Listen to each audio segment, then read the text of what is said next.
25 июн президенти ҷумҳурии Тоҷикистон пешвои миллат муҳтарам Эмомалӣ Раҳмон дар ноҳияи Ванҷ бо бардоштани парда аз рӯи лавҳаи рамзӣ корхонаҳои истеҳсоли калсит, коркарди мармар ва сангҳои ороишии ҷамъияти Сомии пӯшидаи Мармарстоунро ба истифода доданд. Пешвои миллат муҳтарам Эмомалӣ Раҳмон бо хатти истеҳсолӣ ва имкониятҳои корхонаи истеҳсоли калсит шинос шуда бо кормандон суҳбати самимӣ доир намуданд.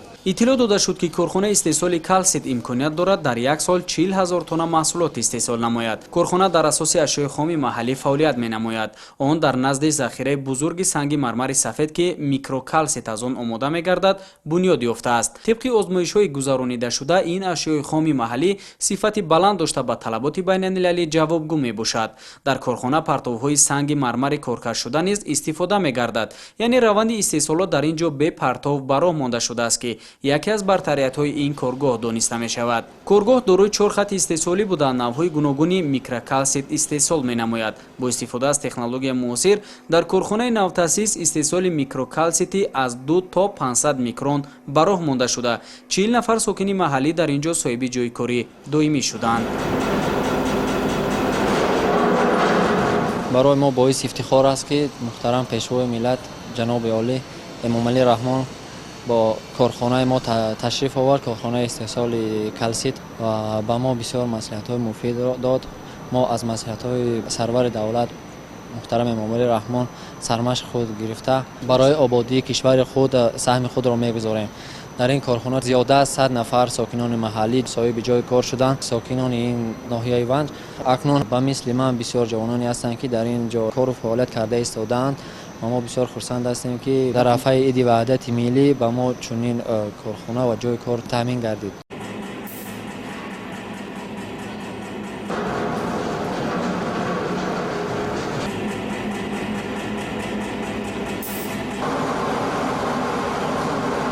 микрокалсит дар саноат ба таври васеъ ба кор бурда шуда дар истеҳсоли бештар аз 90% таҷҳизоту дастгоҳ, масъулаи сохтмониву ашёи рӯзгор, техникаи гуногун ва маҳсулоти кимиёвӣ истифода мегардад. аз ҷумла бо истифодаи хокаи калсит, дару тирезаҳои пластикӣ, қубурҳои гуногун қутр, тамоми навъи чархи нақлиёт, масъулаи ороишӣ, хамираи дандоншӯӣ, коғаз ва рангу бори хона истеҳсол карда мешавад. аз ин лиҳоз маҳсулоти мазкур дар бозори дохилӣ ва ҷаҳонӣ серхаридор аст.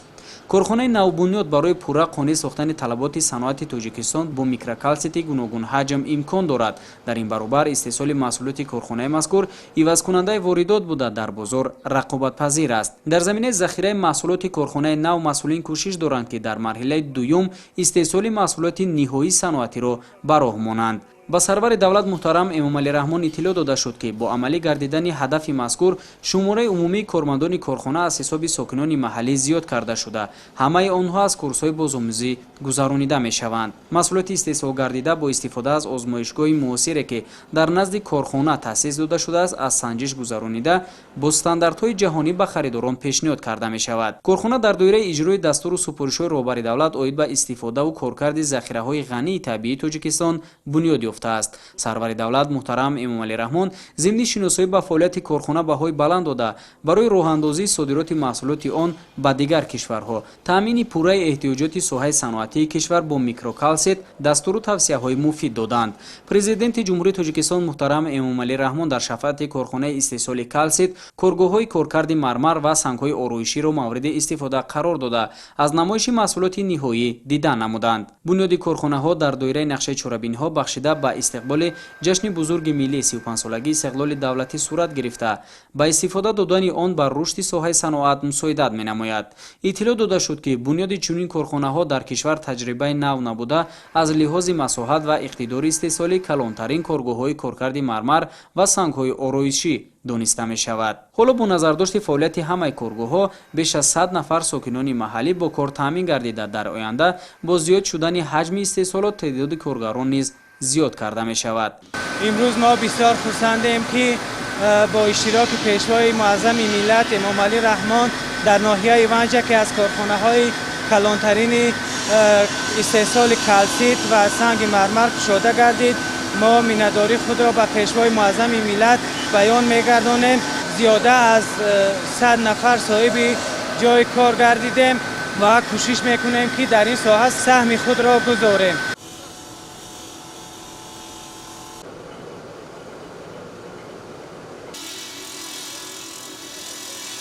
коркарди ашёи хом ва то маҳсулоти ниҳоӣ расонидани он дар ҳамаи бахшҳои соҳаи саноат аз масъалаҳои муҳим дониста мешавад. Бо инобати ин ашёи хом ба корхонаҳои истеҳсолӣ ҷамъияти саҳомии пӯшидаи Мармарстоун аз захираҳои табиии Тоҷикистон таъмин шуда баъди коркарди пурра ба мизоҷон дастрас мегардад.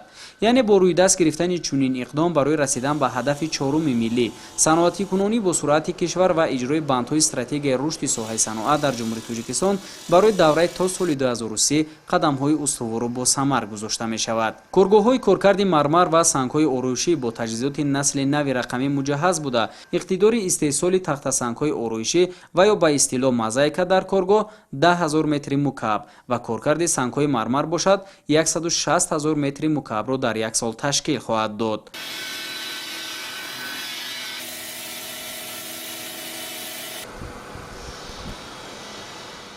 ба пешвои миллат муҳтарам Эмомалӣ Раҳмон иттилоъ дода шуд, ки корхонаҳои ширкати Мармарстоун ҳамчун пойгоҳи истеҳсоли маҳсулоти ба содирот нигаронидашуда пешбинӣ гардида барои қонеъсозии талаботи дохила низ нақши муассир дорад. Қаблан санги истихроҷшуда аз ноҳияи Ванҷ ва дигар ноҳияҳои вилояти мухтори Кӯҳистони Бадахшон бе коркард ва бо харҷи зиёд барои коркард ба дигар корхонаҳои кишвар интиқол ёфта, сипас маҳсулоти тайёр ба хориҷ ва ё мизоҷони ватанӣ дастрас мешуд. баробари ба фаъолият пардохтани корхонаҳои мазкур кор дар ин самт осон гардида маҳсулоти тайёр бо нархҳои дастрас пешкаши мизоҷон карда мешавад. барои ташкили инфраструктураи зарурӣ ва фароҳам овардани шароити кор аз ҷониби маъмурияти ин коргоҳҳои истеҳсолӣ роҳи мошингарди кони поймазор аз роҳи асосӣ то деҳаи поймазори ноҳияи Ванҷ ва ба кони даштак ҳамвор васеъ ва барқарор карда шуда роҳҳо то мавзеи корхона комилан навсозӣ шудааст. бобати таъмин бо нерӯи барқ то мавзеи корхона дар маҷмӯъ дар масофаи 27 километр хати нерӯи барқ бо иқтидори 35 киловатт кашида шудааст, ки дар баробари корхона инчунин сокинони 4 деҳаи ноҳияи Ванҷ тавассути он бо барқ таъмин мешаванд. президенти кишвар муҳтарам Эмомалӣ Раҳмон зимни шиносоӣ бо маҷмӯаи корхонаҳои ширкати Мармарстоун ба иқдоми ташаббускорон барои ҳамоҳангӣ ва иҷрои ҳадафҳои кишвар дар самти рушди соҳаи саноат изҳори миннатдорӣ карда истифодаи захираҳои дохилӣ ашёи хоми мавҷударо дар ин замина ба манфиати кор арзёбӣ намуданд. пешвои миллат муҳтарам Эмомалӣ Раҳмон ба масъулон дастур доданд, ки аз ҳисоби сарчашмаҳои худӣ давра ба давра талаботи дохилиро таъмин карда барои боз ҳам беҳтарсозии сатҳи некуаҳволии мардум ҳиссагузорӣ намоянд. барои мо боиси ифтихор аст, ки мо корхонаи истеҳсолии калсит ва сангҳои ороишӣ дар маркази ноҳияи Ванҷ кушода ва истифода додем. миннатдории худро ба пешвои муаззами миллат муҳтарам Эмомалӣ Раҳмон мерасонем. аз оғози мавсим мо аллакай 100 нафарро ба ҷои кор таъмир кардем. дар оянда боз як корхонаи истеҳсолӣ дар ҳамин ҷо ба миқдори 2,5 квадрат ба истифода хоҳем дод. дар ноҳияи Ванҷ 3 та кони санги мармар ба истифода додем. ҳозир коркар кардастем. кони поймазор, кони даштак дорем. баъд дар назди корхонаи заводи калсит ва сангҳои ороишӣ якта кони санги Ванҷ мо номгузорӣ кардем ва якта санги сиёҳ, мармари сиёҳ. имсол ба нақша гирифтем, ки ҳар ду ҳамин кона ба истифода хоҳем дод, ки дар оянда ина баъзаи содиротӣ мешавад. дар ҳамин ҷо президенти кишвар муҳтарам Эмомалӣ Раҳмон аз намоиши маҳсулоти тайёри коргоҳҳо дида намуданд. дар коргоҳҳои ҷамъияти саҳомии пӯшидаи Мармарстоун беш аз 20 намуди сангҳои табиӣ коркард шуда маҳсулоти баландсифат истеҳсол мегардад. лавҳаҳои мармарӣ, сангҳои хоррои андозаашон гуногун, фаввораҳо, сутунчаҳои нақшин, панҷараҳои зина, зертахтаҳои тиреза, сутунҳо, армуғон ва дигар лавозимоти ороишӣ аз санг номгӯи маҳсулоти истеҳсолии корхонаҳоро ташкил медиҳад, ки ҳамагӣ бо санъати волои миллӣ омода карда шудааст. сарвари давлат ба сифати маҳсулот ва тарҳу ҳаккокии онҳо баҳои баланд дода ба масъулин баҳри зиёд намудани иқтидори истеҳсолии коргоҳҳо дастуру тавсияҳо доданд. дар навбати худ масъулин ба пешвои миллат муҳтарам Эмомалӣ Раҳмон барои фароҳам овардани шароит ва дастгирии бахши хусусӣ изҳори сипос намуда ваъда доданд, ки минбаъд низ дар таъмини пешрафти кишвар ва амалисозии ҳадафҳои созандаи ҳукумати ҷумҳурии Тоҷикистон саҳмгузор хоҳанд буд. роҳбарияти корхона бо роҳнамоиҳои сарвари давлат тасмим гирифтанд, ки дар оянда бо мақсади қонеъсозии талабот ва баланд бардоштани иқтидори истеҳсолӣ дар заминаи корхона боз як коргоҳи дигар бо беш аз 60 ҷойи корӣ бунёд намоянд.